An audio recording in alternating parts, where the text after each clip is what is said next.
Você lembra do caso do advogado preso, envolvido ali em um assassinato, durante um ritual macabro? Nós mostramos aqui uma área, um terreno queimado. Pois é, gente, a polícia conseguiu identificar e localizar uma testemunha bomba. Como assim, Dionísio? Presta atenção. Durante o trabalho de investigação, a polícia encontrou um motorista de aplicativo. Esse homem disse que foi acionado na noite do crime cometido pelo João Paulo. Durante o depoimento, e é um depoimento esclarecedor, gente, esse motorista conta como que João Paulo estava horas antes de matar uma pessoa nesse quintal aqui, que é o quintal da casa dele. Você não tem ideia do que esse rapaz fala. O Márcio Fontinelli, ele foi atrás, quando a gente recebeu essa denúncia, tem uma testemunha na delegacia. O Márcio disse, estou perto, correu para lá e o que ele apurou, explode no Cidade.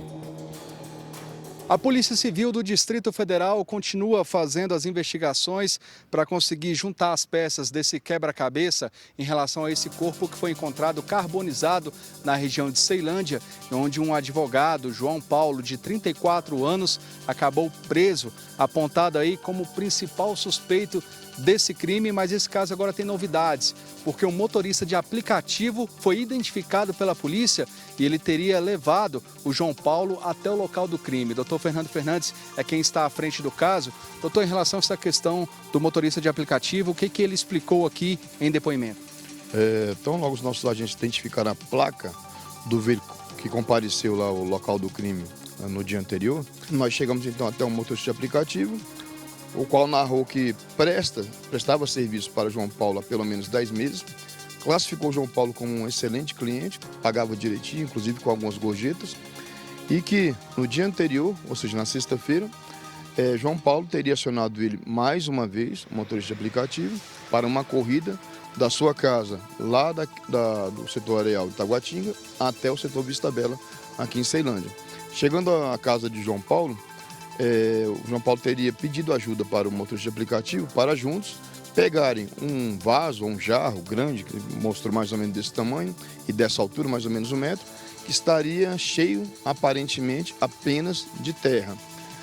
Forraram então o banco do carro, colocaram o jarro dentro e ao se deslocarem de Taguatinga para o setor Vista Bela em Ceilândia, passaram então num posto de combustíveis para que o motorista pudesse abastecer o seu veículo, oportunidade que o João Paulo aproveitou para comprar cerca de 5 litros de óleo diesel que foram transportados num galão de plástico transparente.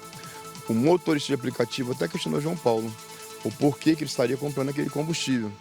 É a ocasião que o João Paulo narrou que era para queimar alguns lixos, algumas tranqueiras que ele tinha no lote dele. E como lá realmente é cheio de coisas velhas, o motorista não levou muito em consideração. Lá chegando, então, os dois tiraram o jarro dentro do carro e colocaram dentro do lote de João Paulo. O motorista, então, voltou com o João Paulo para sua casa e depois não teve mais contato com ele. Mas quando soube da reportagem desse caso tão bárbaro pela imprensa, o motorista começou a ligar as coisas. Por quê? Na noite de Natal, dia 25, à noite, por volta das 9, 9h30 da noite, João Paulo teria feito contato com o motorista de aplicativo para fazer mais uma viagem. Só que, como esse motorista tinha passado o dia com a família, comemorando o Natal, ingerindo bebida alcoólica, achou melhor não dirigir. Dispensou a corrida, agradeceu. Oportunidade que perguntou para João Paulo como é que estava a noite de Natal, como é que tinha sido o Natal.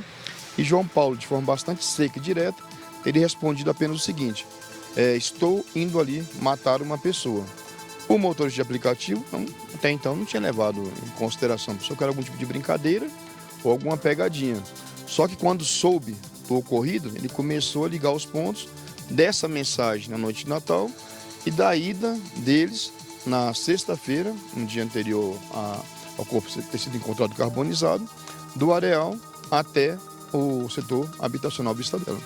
Doutor, como é que fica agora a investigação? Tem alguma outra linha que a polícia trabalha? Acreditamos que ele tenha agido por vingança, motivada por ódio, assassinado a pessoa na sua casa ou ali próximo, ali mesmo esquartejado e colocado o corpo dentro desse jarro, esse vaso grande de plantas, cobrindo com terra e levando então para o setor habitacional Vista Bela, onde acabou sendo incinerado.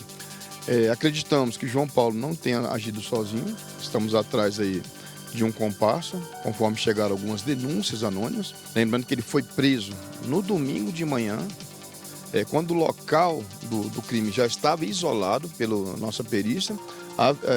Haveria uma nova perícia ali complementar na manhã de domingo, mas João Paulo chegou lá antes da perícia e estava tentando desfazer o local, rastelando ali o resto de fogueira, cinzas, e na delegacia ele estava bastante transtornado, não falava muita coisa, nenhum nexo, ou seja, falava nada com coisa nenhuma praticamente, motivo e entrou várias vezes em contradições, inclusive com relação ao seu celular, onde estaria, uma hora ele tinha vendido, outra hora ele teria perdido.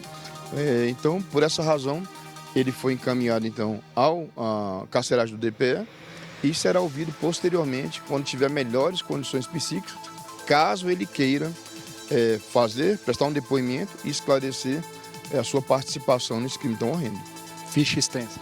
Ficha extensa, nós encontramos pelo menos 8 ocorrências policiais por crimes como injúria, que são xingamentos, difamações, ameaças e lesões corporais. Lembrando que o João Paulo, ele passou por audiência de custódia no Tribunal de Justiça do DF e a prisão em flagrante foi convertida para a prisão preventiva, o que significa que ele deve permanecer preso até o julgamento, justamente para não atrapalhar o andamento das investigações. Sabe o que me preocupa, xerife? E quando chega na cadeia, já inventa logo um transtorno. Que é para ver se a legislação passa uma mão em cima. Tentando relaxar, né? Tentando minimizar, né? Atenuar a pena, né? Não é por aí. E eu sempre peço que o juiz responsável redobre a atenção no comportamento anterior ao crime, porque é esse quem diz. Interpretar a lei e a conduta do agente, né? Até mesmo porque ele é um conhecedor de lei. Ele é um conhecedor de lei, então ele sabe como tentar ludibriar a lei. Então, nesse momento, é preciso muita cautela.